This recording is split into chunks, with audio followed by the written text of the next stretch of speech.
All right, welcome back to Three and Out. This is week 3. We're getting into it. I am your host, Ryan Kieran. That is our good pal, Mark Schofield, and our other good pal, Brian Phillips. Fellas, how we doing tonight? We're alive. That's good, We're right? alive. Yep. Got that going for us, which is nice. Absolutely.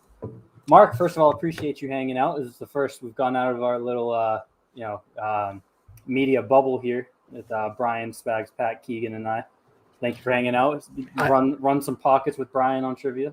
I need some fresh blood. I'm honored to be here. I don't know if my blood is the freshest. I am, as we know, old, so that's probably not a good thing. But I'm honored to be here, man. I can't wait to make a fool out of myself in trivia. You have raised the ceiling for me now. You've given me some ample cover. This because I am the resident, old guy in this little pod here. Google searching lower back tightness, all these little things. Yeah. The lower back tightness. I get used to that. I get the back pain for dummies over the shoulder here, Brian. So, I mean, I know what that's like. And look, as somebody that is 7 months older than Tom Brady, it's been a fun start to the football season. Let's put it that way. Absolutely. I mean, he goes out, he throws 5 touchdown passes on a day that I do some yard work and wake up and I can't walk. Yeah, it's fun to be me. Absolutely. All right, so as Mark's going to pull in a little bit different bubble, for anyone who hasn't watched the first 2 episodes of this show, thank you, first of all, for coming and hanging out. Here's how it's going to work. We're going to do a quick recap of the Patriots-Jets game. We're going to get into a quick preview of Patriots-Saints, and then we're going to do some segments, which will just be like fun little, might be related to the game, might be related to sports, might not be related to anything, and then we're going to finish it up with trivia.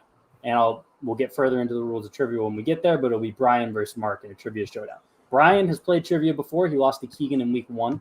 Pat do not remember Spags in a 1-0 barn burner last week. So as long as you guys can get more than 1 point, you'll be doing a little better. To be fair to them, I think the questions were pretty hard last week. But so let's get into it. First down, we're going to recap Patriots-Jets. So Patriots won, obviously, 25-6. Mac Jones was 22 of 30, 187 yards, no touchdowns or interceptions. Took 3 sacks, had a fumble that they recovered. Nothing crazy from him, but compared to Zach Wilson, 4 interceptions, 4 sacks taken, 37.0 passer rating. It was a battle, or it was a barn burner of the rookie quarterbacks, and Mac won by a C grade. Mark, did you see anything that kind of stood out, particularly the conversation on Twitter? Really the first 2 weeks of the season have been the play calling and the plan of attack on offense. Is that something that kind of stands out to you? Did you see more Mac kind of taking that upon himself, or was it more the play calling? No, I mean, I think, you rewatch that game, you sort of study it, and there are opportunities certainly for Mac Jones to push the ball downfield. The routes are there. Now, is there enough separation on them for Mac to feel comfortable to maybe make those throws? On some plays, maybe in week 2, there were opportunities. I think, after the week 1 game against Miami, that conversation started to bubble up, and you rewatch that game, there weren't a lot of opportunities for him to really push the ball downfield. I think there were some more opportunities to do that, and either he didn't make those throws or he didn't want to make those throws. And you can take that conversation in 2 different directions. You can say, well, look, they got the win. You were up. There wasn't really a need to force the issue on some of these plays. Like you had the one to Kendrick Bourne where there was a flag where, maybe he took a shot there, but you're winning. There's no need to really push the issue. Or you could say, well, that's the time to do it. And I could see people coming down on both sides of that issue. From where I sit, it's game 2 of his career. I'm not going to sort of say, look, this is going to be a problem. This is a problem. I'm more of the mind that this is something to watch going forward. If we're still having this discussion, say Thanksgiving time, then yeah, it's an issue. Then we'll really have to have a conversation about it. It's 2 games in. Development from quarterbacks is not linear. There will be peaks, there will be valleys. He will learn things along the way. If he learns now going forward that, there are opportunities to let it fly, and he starts doing that, great. If we're still having this discussion, then it's an issue. And you look at it, and it's kind of you look at him and you look at Trevor Lawrence. It's kind of 2 sides of the same coin, right? Where Trevor's they're both kind of figuring out what they can get away with in the NFL, and Trevor's kind of starting that by being way over aggressive, acting like this is Clemson against Wake Forest, and Max kind of being that super under aggressive where he's like coming from Alabama. Hey, I got all these weapons. I've got a good scheme. We've got a lead. Let me just protect it and not give that away, and let's get the win. And you hope and you expect both of them will kind of find that middle ground of knowing when to be aggressive, when to take what they're given, and they're kind of just working towards it. Brian, do you have any cause of concern? Obviously, you were kind of a not Mac hater, because I think we were all lower on Mac. That draft night clip will exist forever on the internet. But you were kind of railing harder for Cam over Mac right up until the moment Cam was cut. Sure. So do you have any concerns? You still more in where Mark's at? Where it's week 2. I'm way on board with Mark's take here. And if we had a dime for every time we heard Mark say QB progression is not linear, right? We'd have like an NFL vet minimum amount of money. We would. You know, and because it's totally true, right? And I think the most important takeaway, the thing to take away from last Sunday's game against the Jets is I'm not taking anything away from it, because that game script just wrecked any kind of insight we have into the intentions of the play. You throw it out the window, because we know that a lot of these plays, and I have got a couple in my head. I forget which quarter it was. We've got a 5-man pressure, a blitz coming in, and he immediately goes to Jacoby on the drag when he's got Nelson Aguilar up the sideline. If he just waits another second, these kinds of things. The play is built, with the mindset of yes, if you're going to get some pressure, take the 5-yard completion that could turn into a 12-yard completion. And when you're up by 20 points, you're going to automatically default to that. And we know that the intentionality behind all the decisions completely changes when you've got such a big lead. So, I mean, it's tough. And so if you're taking away his second career start and all you have to go on is his first career NFL start, there's nothing to go on yet. There really isn't. There's just nothing to go on yet. He knows, and he talked about it today in his presser. He goes, yeah, watching the film, I saw some deep shots that I definitely could have taken. I think QB class, Derek Klassen posted a good one against quarter half. When you've got your slot coming up on that middle of the field defender, yeah, you can take that shot. And it'll be nice to see it, but when you're up 25-6 or you're up by 20 points, it just doesn't make sense. So I definitely think we'll start to see more opportunities as the season rolls on, though. So for sure. And real quick, and then we'll kind of move on to our preview here. It's probably a similar boat for Zach Wilson, right? I think if you were going to be panic overreacting off of the 3 rookie quarterbacks, he's the one you're most concerned about right now. But it's the same situation. He's got really a minimal offensive line in front of him. He's got okay weapons, nothing great. He's kind of been fighting for his life on his own, trying to make it happen like he's at BYU still, which isn't going to fly in the NFL all the time. So yeah, and I mean, I think you look at the 4 interceptions he threw. The first 2, you can kind of understand why he did it, even though we had that 12-year-old TikTok video breaking down the first interception. That was incredible. Was incredible, and B, my favorite part of it might have been the amount of people that tagged Benjamin Solak, thinking it was Ben Solak. Have you been blocked yet? No, I haven't been blocked yet, because I did it behind the scenes. I did it in the private DM. I didn't want to burn him on Twitter itself, but I understand the first one, like he's trying to make a throw, like I get it. The second one, rolling him out, a little bit of a high throw. Corey Davis could have gotten it. It was the second 2 interceptions, the third and the fourth, that I think are more cause for concern, and that, he's starting to force the issue. It's like the quicksand moment. And now I want to see this week against Denver, how does he react? How does he come back from that? But it's the same thing. I'm not going to sit here and say, like we are seeing in some New York papers, it's time to panic. They made the wrong move, moving on from Sam Darnold. It's 2 games in. He's behind a battered offensive line. And the second game was against the Bill Belichick defense that wanted nothing more than to force 4 picks from him. So I'm not going to just lose my mind over Wilson yet. Not at all. And then jumping back to Mac, as we're going to preview here. So you look at week 1, and the Dolphins have a good defense, good defensive scheme, but they're kind of defensive back heavy, right? They have the 2 highly paid corners. They have Jason McCourty. Xavier Howard, yeah, but Jason McCourty was who I was trying to think of there at defensive back. And the goal, especially in Mac's first start, is kind of establish the run there. The Jets just all around terrible defense. The Saints have a little bit of a weakness in the defensive backs, but that front is great. I think their streak of not allowing a 100-yard rusher ended towards the end of last season, but they were pushing an NFL record. So it'll be interesting to see if they successfully take away the run against the Patriots this coming Sunday, what Mac's going to do offensively in the passing game. And in case you haven't been keeping up with the Saints this year, they're 1-1. They smoked Green Bay week 1, probably the most surprising outcome of the week. Lost 26-7 at Carolina, probably the most surprising outcome of week 2. That kind of fits in with the duality of Jameis that's kind of followed him his whole career. Week 1, he didn't really have to do much, but he had like 5 touchdowns on like 12 completions, 11 completions. Week 2, he threw 2 interceptions on only 22 pass attempts.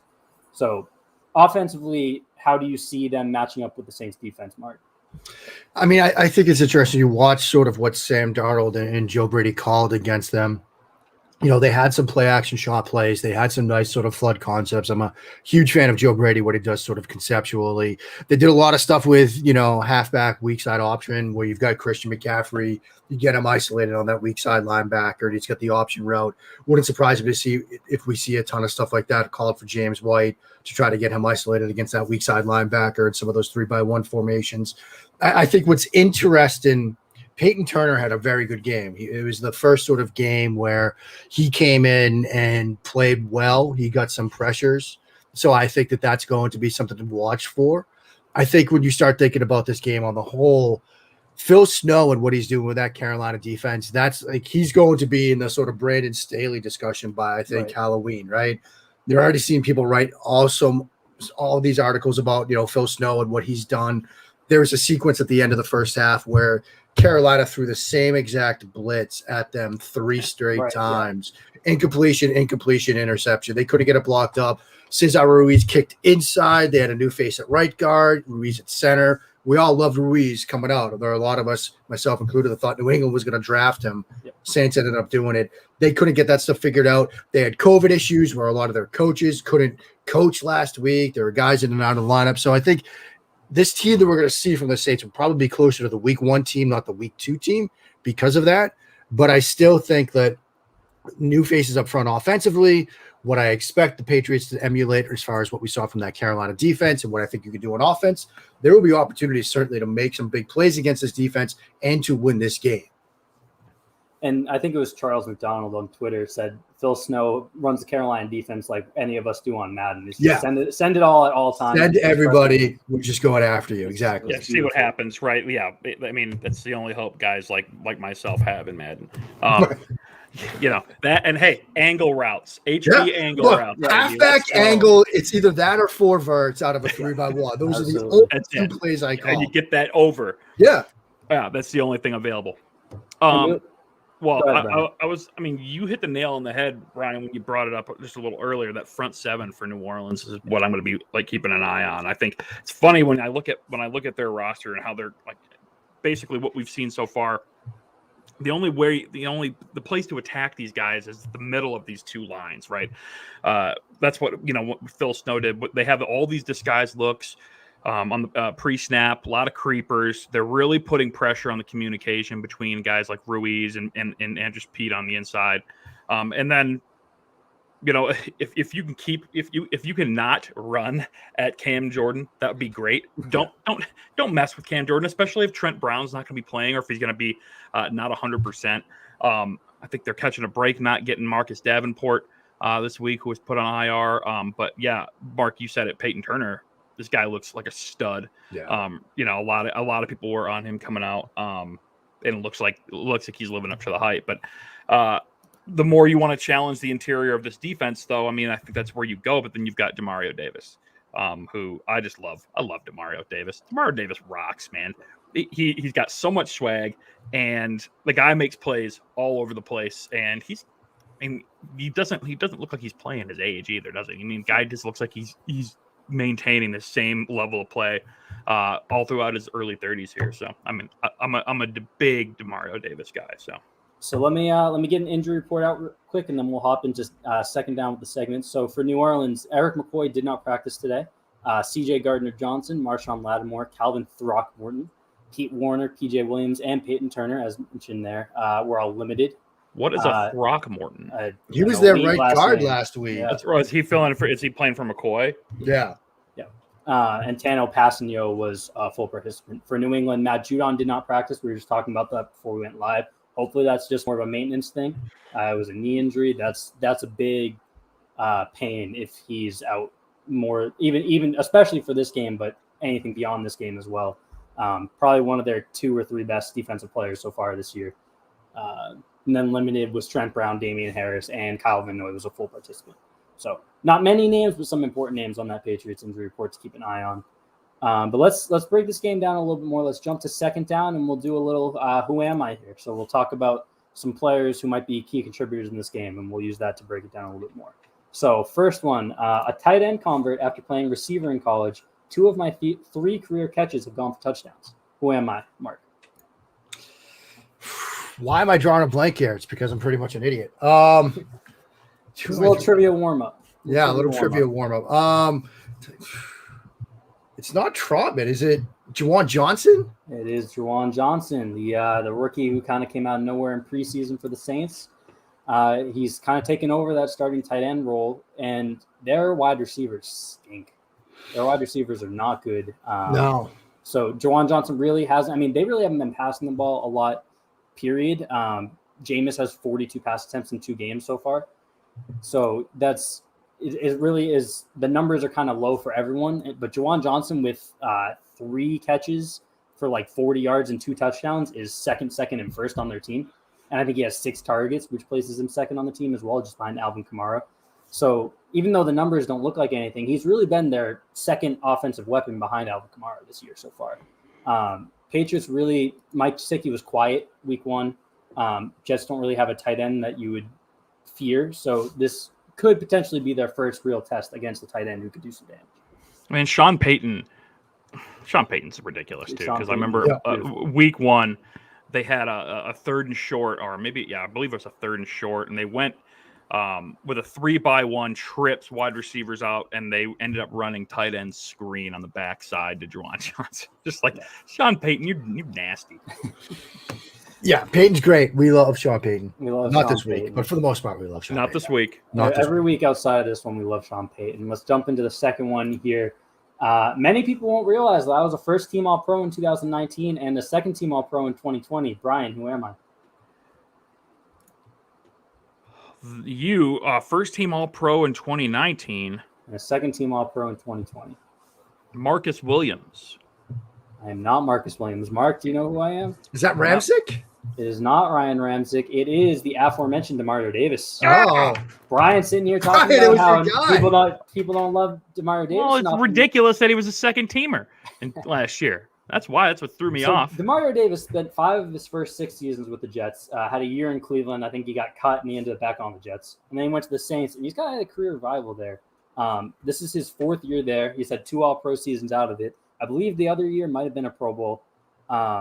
He has to be probably the least talked about very good linebacker, maybe even defensive player in general in football past 2 or 3 years, right?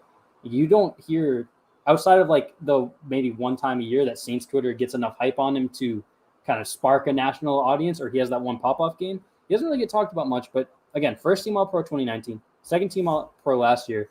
Last week he had 8 solo tackles, a tackle for loss, and a pass defense. He's just that kind of do-it-all linebacker that can change the game at that middle level. Yeah, I mean, he's very good at what he does. I mean, I think linebackers in general just sort of get overlooked. I mean, it's kind of that off-ball linebacker position. When Fred Warner got the big contract, there were a lot of people like, why are you paying this much money to a linebacker? But when you have guys like Warner, like Davis, that can cover, that can impact the pass game, that can sometimes rush the passer, those are the kind of linebackers that are valuable in today's NFL. All right, and the instincts, right? I mean, These guys are so unbelievably smart. I know we talk about this like every week. Like, it blows my mind, their recognition and their ability to fire and sniff things out. They've seen everything before. There's nothing that's new to them, and they remember everything. And think about how hard it is to play linebacker in the NFL today when you've got teams like are pulling guards and tackles to show you run and then throwing off of that. I mean, Gronk with the Mannings the other night was talking about that trap pass where you're pulling a guard to get the linebackers to bite. You've got all this eye candy in front of you, and you're expected to make plays and diagnose that stuff. That's why, like, if you could find a linebacker that has those instincts, you hold on to them as best as you can. And I think linebackers and running backs on the offensive side of the ball, I think why, analytics that are down on them for a lot of the reason, and that's not to say, running backs are actually super important or, they're not replaceable, whatever. the way that those positions are quantified doesn't really represent the quality of a linebacker or a running back. Linebackers, a lot of times the first thing you hear is the number of tackles they have. Right. Running backs, it's like the raw yardage that they have. But so much of what separates a good linebacker or running back from a great one is that instinctual stuff that you're talking about. It's being able to understand what the other side of the ball is trying to do and how to exploit that to your gain. Obviously, that's football in a nutshell, but I think it's especially true for linebacker more than any other position. Yeah, I think that's exactly right. Yeah. And let's get on to the third one here. And I changed numbers this year to one that does not fit me at all. This is one of the numbers gone bad. But I'm off to my best start in my 4-year career as a linebacker. Who am I? Mark. Can I say Matthew Judon? I like the number 9 for Matt Judon. So I wore it in college. I wore it in college. You're talking about Mr. Jawan Bentley. I am talking about Mr. Jawan Bentley. And I beg to differ. Number 8 is a fire number for Jawan Bentley. I love it. It's a nice, clean number. He's too much. I mean, okay, and this is what we're going to talk about is his improvements in pass coverage this year. But he does look slimmed down a little bit as well. But those bigger thumper guys, you got to have at least double digits. Yeah, I mean, maybe I'm more of a get off my lawn kind of guy here. I do think like the thumper's going to have the number in the 50s. Yeah. Like it just fits. If 54 didn't have the pedigree that it did in New England, he'd be a perfect 54.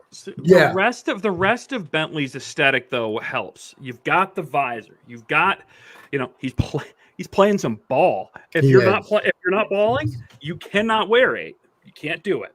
But no, he has been playing well. I remember I haven't watched much of this game, this Jets game, but he was obviously firing on run blitzes a ton. But I remember specifically watching him in some spot drop zone against Miami, and he was looking quite agile. He looks fluid and comfortable, which are two things that he did not look for a single rep in his first 3 years. Keegan's bringing some really fantastic context in the chat here. Double wrist braces, fire. Yes. He brought up Jamario Davis's sleeves game, the ridiculous sleeves. I mean, it's all working for me. It's tough to mess up a linebacker aesthetic, and these guys are doing it well. I think, yes, is it shocking to see an 8 on a mic? Sure. But I think it's working out fine for me. And it's the fact that he's actually playing well is a nice, surprise too, because he was one of the faces of they got to rework that linebacker core from last year. Right. He was a mess. I can't believe we have him and Terez Hall out there. And so you get Dante Hightower back, you bring Kyle Van Noy back, you sign Matt Judon, you hope Josh Uche takes a step. Obviously, a little bit different position there, but. You can see my dog in the bathroom. And then people wonder why Chase Winovich isn't getting snaps. There's not a lot of room right now. Too much. Yeah, and it was Bentley on the first pick too that had the free shot at Wilson. Yep. Yeah. That impacted that throw. Yep. And it's nice to see because they did add a lot of those like outside kind of versatile pass rush and dropping coverage from the edges type linebackers. But that middle, if Dante Hightower doesn't quite look like Dante Hightower yet. He looks like he's still kind of getting back up to game speed. So having Jawan Bentley playing the best he's ever played is a nice little buying him some time to get there. Yeah, I mean Hightower looked a little bit better against the Jets. I think. Absolutely. I think he was getting his feet under him a little bit. But yeah, that Miami game wasn't his best football. So let's hop into some dumb Twitter questions. Oh God. So the first one's going to come from our good pal at P Lane Pats, Pat Lane, Pat's Pulpit. Brethren, would you rather give up tweeting or texting for a year? If I could, I'd give up tweeting forever. This was an easy answer for me. I mean, never again. Yeah, I had John Sigler on my show today, who he covers the Saints for Saints Wire. Great Saints follow.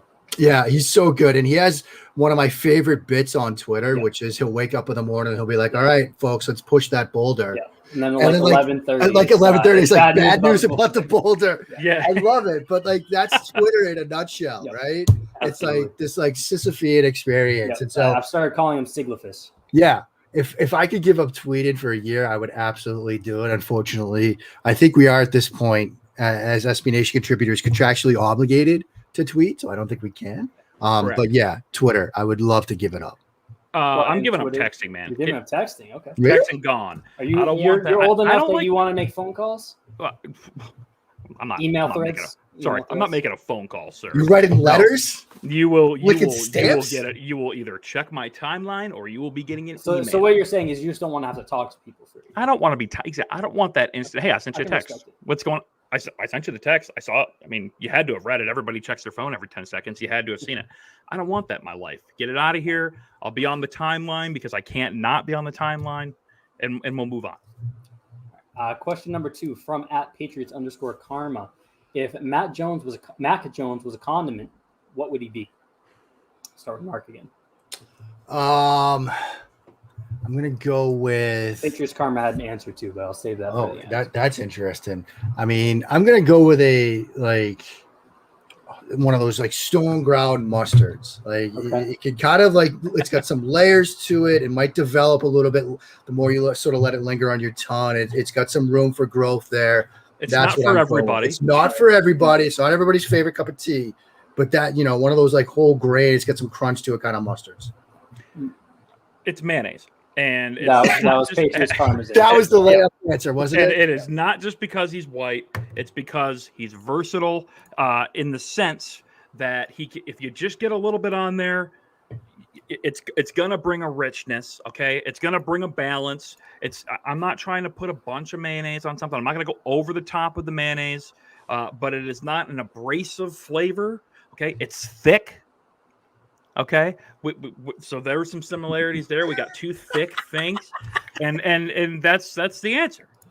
So Keegan's in the chat here. I like the Big Mac secret sauce little name. Yeah, that's good. Well. I don't mind that either. I don't mind that. Keegan said Miracle Whip mayo, and here's where I have the complaint. Miracle Whip is disgusting. As someone who often buys Miracle Whip just for the health purposes, I won't even say health purposes, for the lack of unhealthiness, Miracle Whip's just about disgusting. So I think that you're insulting Mac by saying that as someone who was Mac Jones fan extraordinaire. Keegan, you might be barred from the show. My answer, even before I read Patriot Karma's answer in his tweet, was like a Chipotle mayo. So along the same lines, but that little spice that's going to kind of surprise you a little bit. It's going to elevate it just a little bit, like that premium type mayo. What is it? So is that representing his grit, his that's the tenacity that we hear about. You think you know everything about mayo, and then Chipotle mayo comes along and it changes up your sub a little bit. That's Matt, fair. you think you know everything about that slow white quarterback from Alabama, and then all of a sudden he's hitting everything that he can for a little stretch, and he's out here getting arrested for DUIs. So big one here. From DL Past Thoughts. Our good friend Dave Latham. You're making a boy band out of Patriots, current and old. Who's making the cut? Mark, we'll start with you. There was a lot of planning going into this one. Mark had it like that, so I had my minutes when I saw this, and so I think the 2 current Patriots, you got Chase Winovich and you got Gunner. Those are your 2 current Patriots.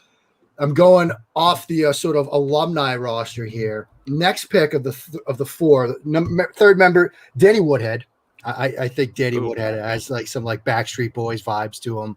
And then the 4th member and the namesake of this group, Tony Collins, former Patriots running back, who we saw most recently dressed as a unicorn for his granddaughter. So he's got some stage presence. And so he's the 4th member of Tony Collins and company. Love it.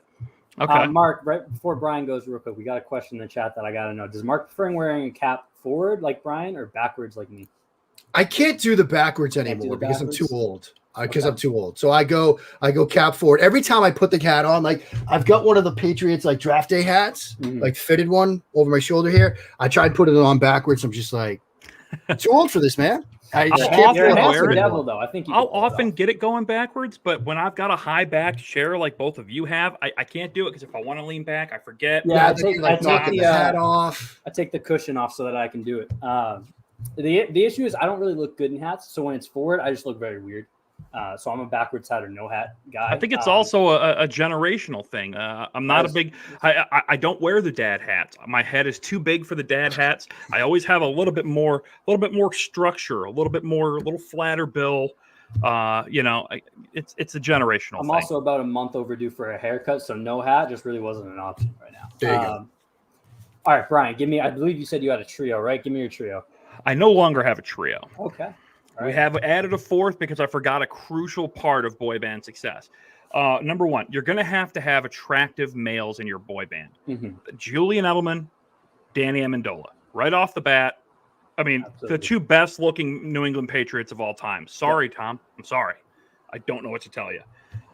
Then you're going to have a guy with goatee potential. He's got to have a goatee, and that's Kyle Van Noy. Plus, Kyle Van Noy's got a little swag.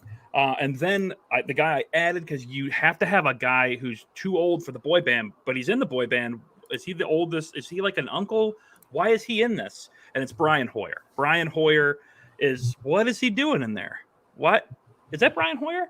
That's what's going on with my boy band. I don't have a name for him because they're not going to be very successful, but that's my boy band. Give me your third one again. Who's KVN, Kyle Van Noy. Oh yeah, you had Julian and Danny. That's right. Julian and Danny. Yeah. They're up front. You've got Kyle Van Noy in the back. He's taller. He's got the goatee, and then you've got old Brian. So we had similar thought processes here. So I have four, and each of them has a specific role. So you have the lead, the front man. You have the heartthrob. You have the bad boy, and you have the forgettable glue guy. Like, no one's going to talk about him, but if he wasn't there, everyone else would have left in like 2 months. So the lead, Ty Law. Ty Law's cool as hell. I want him to be the face of everything for the rest of my life. The heartthrob, just like you were saying, Julian Edelman. Danny Amendola was the backup here. Chase Winovich would have been a great pick here as well with the hair. The bad boy, I go J.C. Jackson. J.C.'s been getting a little spicy in these. Has been getting spicy. I love it. I love hearing him talk. So my bad boy was J.C. Jackson. And then the forgettable glue guy, I went Brandon Cooks, because Brandon Cooks was excellent in 2017 for the Patriots. Ends up getting concussed on like the 6th play of the Super Bowl and leaves the game, and had a drop here or there throughout the season. So no one really ever embraced him. And he was only here for a Super Bowl lost season, so he's not going to get any love. But he was great that 1 year for the Patriots. And the dude just gets traded everywhere and racks up 1,000-yard season. He's probably gonna have a 1,000-yard season with the goddamn Texans. Yeah, Put love on Brandon Cook's name. A notable bad boy that I would also maybe slide in there as an Aqib Talib type. Absolutely, yeah, absolutely. So those are our boy bands. Let us know in the comments who has the best boy band there. Also, shout out to Keegan, who had a very similar question about wrestling duos. I just wanted the extra picks in here. So let's get into our final segment of Second Down, and we'll do a little this or that. So this is very similar to Would You Rather, like we did this last week, but it's going to be a little bit more rapid fire. So I'm going to give you 2 options, no context. You're just going to tell me context. You're just going to tell me this or that. So we'll start off with a football one: Steve McNair or Donovan McNabb, and we'll go Mark, Brian, me. Steve McNair. Oh yeah. Steve McNair, big rest in peace. One of my favorite players of all time. All right, Mark inspired one. Scrubs or Africa by Toto? Oh man, this is picking between my kids. But Scrubs, I mean, it's one song versus an entire series. So yeah, Scrubs. Africa by Toto. Do you need more than one song? Who needs more than one song? Brian, I'm glad you said that, because my follow-up question for you here is, if you had to pick a song to kind of have a brand built around, like Mark does with Africa on Twitter, what's your song? Oh man, right off the cuff, I'm putting you on the spot. I don't know songs off the top of my head. I guess Africa by Toto is already taken. Does Toto have any other songs? Does Toto have? Oh my goodness, I'm gonna walk off. What is a Toto? What? Does Toto have other songs? Scrubs will be my Rosanna, song. Pamela. Scrubs. Getting angry. My song would be Total Eclipse of the Heart, Bonnie Tyler. Oh, that's a banner. Excellent. Absolute banger. All right, next one. Clinton Portis or Priest Holmes? Clinton. I'm gonna go Priest Holmes, the less felonious. My pick on that last one, by the way, was Scrubs, one of my favorite shows all time. Clinton Portis, my guy. Priest Holmes is great too. Clinton Portis, my guy. Less felonious for sure. We talked about that week one. Clinton Portis just one of many from that school, man. They pumped him out like crazy. They're all the same dude except for Frank Gore. Clinton Portis was so cool to me growing up. He was like the first dude that it was because I hated LT because of played the Patriots every single year. Clinton Portis was my dude growing up. I love Clinton Portis. The famous film Twitter question: duo or inside zone? Inside zone, because I can identify it easier. Duo, because Because Mark said inside zone, and I don't know what duo looks like ever. Because every time I post it, it's wrong. I was gonna say the correct answer is whichever one isn't actually on the clip because I get it wrong every time. Yeah, whichever. That's why half the time I just refer to it as this inside run and play, and I just say, "Look, you'll figure it out." No. It's left foot. You can see the shadow moves. That means that's intent with that footwork. Yeah. Shout out to like the Ted Wins and like the Betts of the world that consistently can identify it for it. Yeah. I mean, like Jeff Schwartz put up the flow chart. I literally referred to that the other day when I was trying to figure it out, and I think I figured it out on the play I was looking at, but still.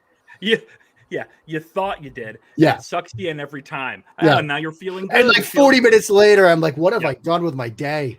Yeah, you're feeling warm and fuzzy. Next thing you know, Chris Godwin comes in motion. And oh my God, it's that duo again. No, it wasn't duo. Yes, it was.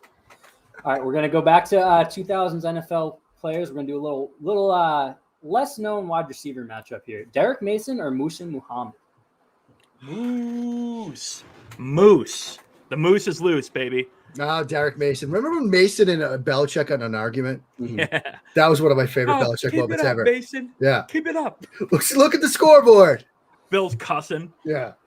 Muhsin Muhammad, I think, had a better career, at least for people my age, than anyone's going to realize. Every time that I look him up, which is probably about twice a year for some reason, on like Pro Football Reference, it's like, oh yeah, he made like 2 All-Pros.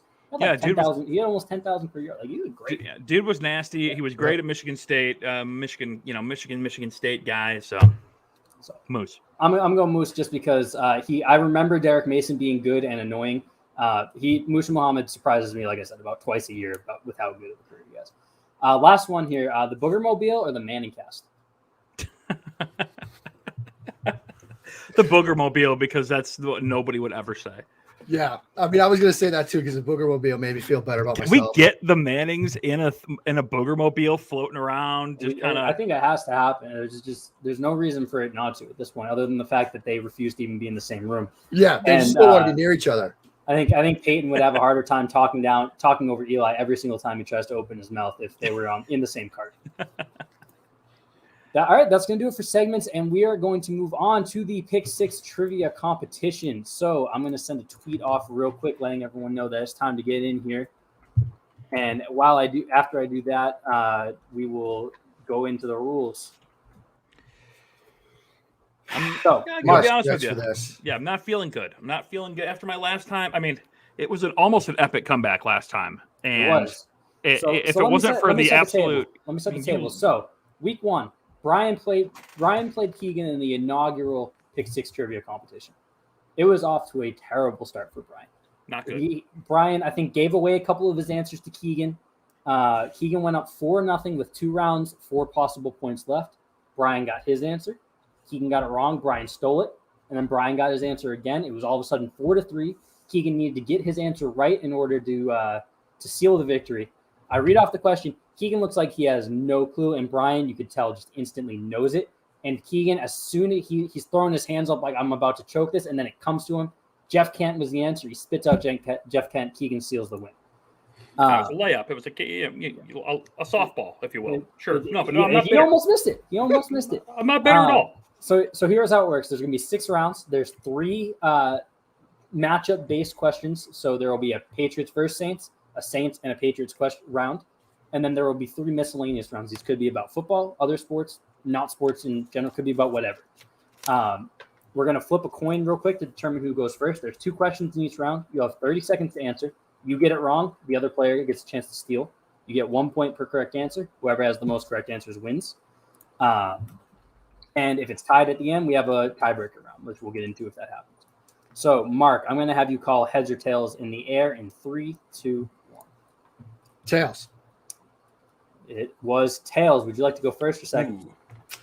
I'm going to go second. I'm going to defer. Second. All right, we're going to slide you over here. Great. So Brian will get the first question each round, and Mark will get the second. Let me pull a timer up real quick and set it up for 30 seconds, which I continuously. Blue gold. Yes, I am getting pumped up. All right, I got to get out of the. I got to get out of the comments. So here we go. Yeah. So both of you should head over onto the private chat now, so that the comments can play along as we go, without any risk of choking or showing the answers. So round 1. Why would you put that in my mind?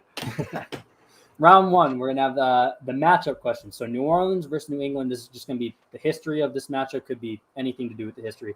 So Brian, your question is Tom Brady faced the Saints 5 times as a member of the Patriots. How many of those games did he win? We have 30 seconds starting now. He won 4 of those games. That's your final answer? That is my final answer. You're off to a better start than you were in round 1 and week Let's 1. That go, is baby. correct. The answer was 4. Let's go. The one law, I'll save that for now. So, Mark, similar question. Drew Brees faced the Patriots 5 times in his career. How many of those games did he win? 2. 2. Final answer? Final answer. That is incorrect. Brian, you're going to have 10 seconds to steal starting now. 1 time. Final answer? Final answer. That is also incorrect. He won 3 times, only once as a member of the Saints. He was 2-0 as a Charger against the Patriots, 1-2 against the Saints. Tom Brady's lone loss against the Saints came in 2009 on Monday Night Football, lost 38-17, no touchdowns, 2 interceptions. So after 1 round, we'll update the score here for round 2. Brian got a point. Mark did not. So it is 1-0 Brian. Still plenty of time. We got 4 rounds left to make up here. So we're on to round 2, which would be tennis. Oh, that didn't update. Hang on a sec. Sorry. Oh, tennis. Okay. Sure. 0-1. I'm a tennis stan, so we gotta represent a little bit here. I think they're gettable questions. I tried to make them a little bit easier given the niche sport here. So for Brian, a chance to add on to a 2-0 lead. Who defeated Novak Djokovic for the gold medal at the 2021 Summer Olympics, which ended his Golden Slam bid? 30 seconds starting now. Rafa Nadal. Final answer? Final answer. That is incorrect. Mark, you'll have 10 seconds starting. Damn it. I have absolutely no idea. You got 5 seconds if you want to try to come up with a name. Just throw it out there. I got nothing. You got nothing? All right, that's all right. The answer is Alexander Zverev. Okay, sure. There's like 3 or 4 young guys that are kind of coming up to be that next big 3 or 4. He's one of them. He's the infamous choker out of the group. In a couple different meetings. What about Krigos? Is Krigos a guy? Krigos is a name. He is a guy. I'm not going to comment he's on the him Australian guy, right? Until we get through Mark's answer here. But Alexander Zverev upset Novak in the gold medal to end his Golden Slam bid. And then Novak followed it up by losing in the finals of the U.S. Open, which ended his calendar slam bid. So who defeated Novak in that final, Mark? 30 seconds starting now. I should know this. I used to go to the U.S. Open, and I know Andrew Thomas Jordan. He was there. We had correct answers in the chat for that, by the way. Shout out you guys. I don't know. I honestly don't know. This was like last week, right? I know. It was like 2 This weeks was about ago. a month ago. I stayed 2021. I stayed finals. You got about 10 seconds if you want to throw a name out. We have no excuse. Yeah, I got nothing. All right, Brian, you'll have 10 seconds to steal if you have a name you want to throw out there. Krigos. Final answer. Yep. If it was correct, I would have needed the first name, but that is incorrect. The correct answer is Daniil Medvedev, the bad boy of the young guys right now. He was famous for. I thought that guy was like the prime minister of Russia. Medvedev. He got famous for at the last U.S. Open or 2 U.S. Opens ago. He became the villain, got booed every time, and he kind of egg on the crowd every single time. Okay, I'm in for that. No, right, no that works. self, Happy no for him. self. Stay away from tennis unless I want no correct answers in the future. Yeah. Okay. Yeah. So after 2 rounds, it's still 1-0 Brian. We'll move on to round 3, which is going to be our next matchup-related question here, and it's going to be the Saints. So anything to do with Saints history, Brian, you'll have 30 seconds when I'm done reading it. Your question is, the following 3 are in the Saints' top 10 in career rushing touchdowns. Deuce McAllister, Mark Ingram, and Pierre Thomas. Who has the most rushing touchdowns of those 3? Deuce. Final answer? Yes. That is incorrect. Mark, for the steal. 10 seconds starting now. Pierre Thomas.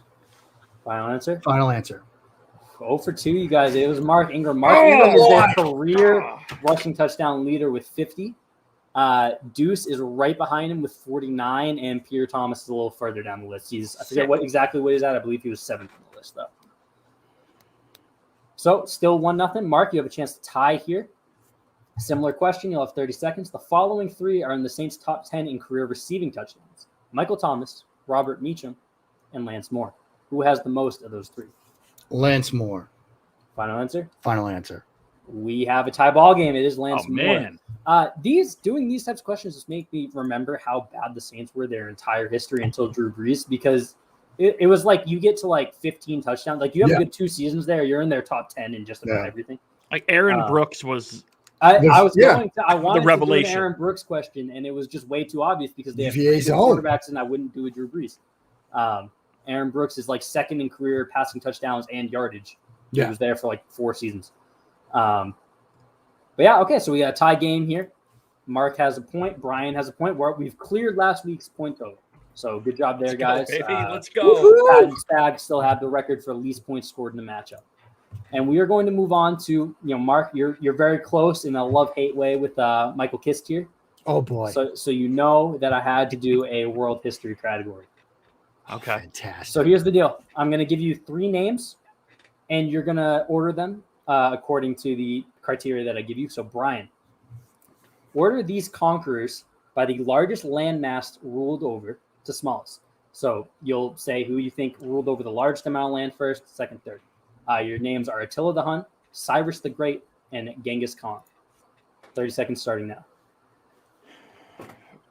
Genghis Khan, Attila the Hun, Cyrus the Great. Final answer? Final answer. That is incorrect. Mark, 10 seconds to take the lead. Said it with my chest, too. Genghis, Cyrus, Attila.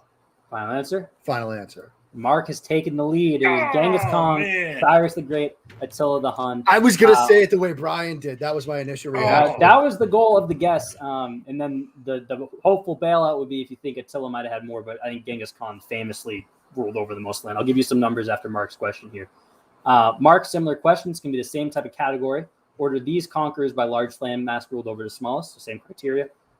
Don't know how to pronounce this. I'm going to say Tamerlane, Adolf Hitler, and Alexander the Great. Adolf Hitler a little different than conqueror. Yeah, a little different. Tamerlane, Alexander the Great, Adolf Hitler. Final answer? Final answer. That is incorrect. Brian, 10 seconds starting now. Alexander the Great, Adolf Hitler, Tamerlane. That is also incorrect. The correct answer is Alexander the Great, Tamerlane, Adolf Hitler. Let me give you guys some numbers. Let me give you guys some numbers of these. So Genghis Khan ruled over 4,860,000 square miles at the peak of his empire. That was Not by bad. far first, more than double first, almost 2.5 times first. Alexander the Great ruled over 2,188,000 square miles. Tamerlane ruled over 2,145,000 square miles. Cyrus was 2,090,000. Attila the Hun was 1,450,000, and Adolf comes in last of the group with just 1,370,000. Hey, get your numbers up. Get your numbers up, Adolf. Probably don't get your numbers up, please. But Maybe don't. So Mark is going to have 2. Brian's going to have 1. We're going to be going into round 5, and Brian's going to need to mount a little comeback here once again. So here we go. Patriots. This is your chance. This is the round that everyone watching is going to be hoping that you get here.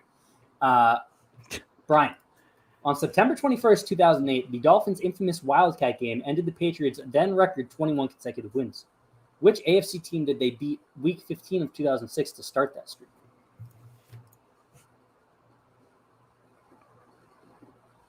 The Dolphins. Final answer. That is incorrect. Mark, 10 seconds for the steal and a commanding 3-1 lead. Thought you were gonna The Jets. Final answer? Final answer. That is incorrect. The correct answer is the Houston Texans. The Houston Texans. Mark, on Halloween 2004, the Steelers ended the Patriots' then record 18 consecutive wins. Which AFC team did they beat Week 5 of 2003 to start that streak? Week 5, 2003. The Jacksonville Jaguars. Final answer? Final answer. That is incorrect. Brian, 10 seconds. The Oakland Raiders. Final answer? Final answer. Mark, you were so close. It is the Tennessee Titans. The Tennessee Titans, another AFC South team. A fun fact there, the final win of each streak came against the Jets. Both streaks ended with the Jets win. So, final rounds. Mark has 2. Brian has 1. Brian gets this. It's tied up, and pressure will be on Mark for the win. If Brian does not get this, it's Mark can end it. Either way, Mark has a chance to win. Brian needs one of these two correct and Mark to go over 2 here. The question is NFL journeyman. Oh boy. So here's how this is gonna work. I'm gonna give you a career path and the years that a player played. Based on that, you're gonna need to tell me the name. So Brian, to tie the game up as we enter round 6, name this quarterback based on his 2002 to 2016 career path. Minnesota, San Francisco, Detroit, the St. Louis Rams at the time, now the LA Rams, and Minnesota again. Oh, all the way to 2016? Oh, God, I was going to say Gus Frerotte, but no, that was too early. How much time do I have left? 15 seconds.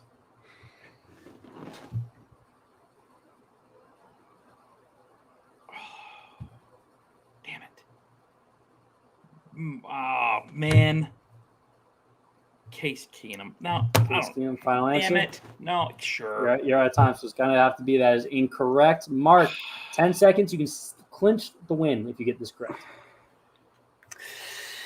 Oh, man. About 5 seconds. Gonna need a name. Jeff Garcia. Final answer? Final answer. That is incorrect. It is Sean Hill. Oh. Sean Hill. 2016. 2016, he was on the Minnesota Vikings as wow. So I think he might have even played in that season a little bit. I wouldn't have surprised. So here's the deal. 1 question left. Mark, you get this, you win. You don't, Brian steals. We're going to overtime. You don't, Brian gets it wrong. You back into the win. We don't want to back into wins. We don't want to back 2-1 game.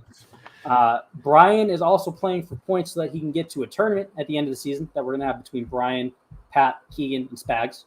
So Brian, even if you want these points, even if you end up losing in overtime, you want as many points as possible to help you in the standings. Points are points.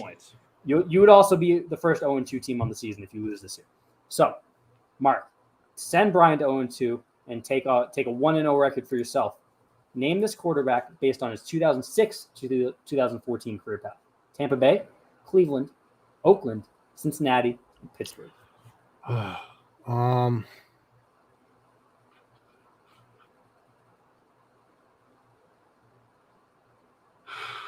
I'm not going to get this, am I? Derek Anderson. Final answer? Final answer. That is incorrect. Brian, 10 seconds starting now to force overtime. Oh, it's not Charlie Batch. Damn it. 4, 3, I need a name. Throw out a name. Charlie Batch. That is incorrect. Mark closes out the win, but the correct answer was Bruce Gradkowski. Oh, come on. PFF zone. I should have known that. Oh, my God. That was a good game. Mark, not high scoring, but a lot of good guesses, a lot of close answers. You guys, on those questions where it was kind of, put him in order. Screenshot at the W. The W. Mark 2, Brian 1. Mark moved to 1-0 on the year, which means you're contractually. It'd be nice if I could speak. Contractually obligated to come back and defend your. I have to defend the honor at some point and put in a better performance too. That was got to learn up on my dictators. Got to do it. Got to do it. So here's where we're at. It is a long season, Brian. Dark Blue Gold's pep talking you up here a little bit. It's a long season. What are the playoff percentages for people who start 0-2?